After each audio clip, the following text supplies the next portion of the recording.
Kunam isib ketdi. Buning ustiga mijozlar ham yo'q. Ukam, Chorsuga ketmaysizmi, Chorsuga? Ha, mayli. Xotinjonning telefon qotili tinchlikmikan? Alo. Adasi, menga qarang, o'g'lingizni sotamiz, tanish topdim. Esing joydami? Bilib qolishadi-yu. Hamma qarzlarimizdan qutulamiz, ishonchli odam. Ha, men ham mashinamni qarzlardan qutularmidim-a? Ehtiyot bo'lgan. Farg'onada voyaga yetmagan farzandini sotmoqchi bo'lgan er va xotin ozodlikdan mahrum etildi.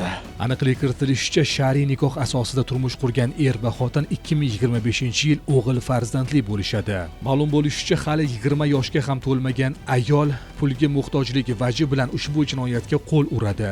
Mazkur jinoyatga ayolning eri ham sherik bo'ladi. Xo'sh, ayol bolasini sotish evaziga olmoqchi bo'lgan pullarini nima qilmoqchi edi?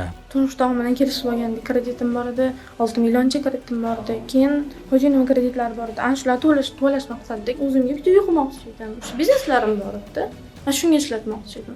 Jinoyat ishlari bo'yicha Farg'ona shahar sudida bola savdosida ayblangan er va xotin Jinoyat kodeksining tegishli moddalariga ko'ra aybli deb topilib, ularning har ikkisi 5 yil muddatga ozodlikdan mahrum etildi. Bundan tashqari, aynan voyaga yetmagan farzandni taqdirini hal qilish maqsadida hozir ozodlikdan mahrum qilish bilan bog'liq bo'lgan jazo tayinlangan inobatga olib, ya'ni Qo'qon shahar inson ijtimoiy himoya agentligi va Qo'qon shahar hokimining bolalar himoya qilish sho'basi zimmasiga yuklatilishni lozim topdi. Bu bitta jazo aynan sizlarni, ya'ni er-xotin uchun tayinlangan jazo emas, balki butun jamiyat uchun bir ibrat bo'lishi kerak. Ya'ni farzandning huquqlarini hech kim cheklashga yoki bironta bir boshqacha yo'l bilan ta'sir o'tkazishga haqqi yo'q. O'zlaringga tegishli xulosa chiqarasizlar degan umiddaman. Farzand buyum emas, uni pullaydigan. Jamiyatimizda bolaga zorlar qancha.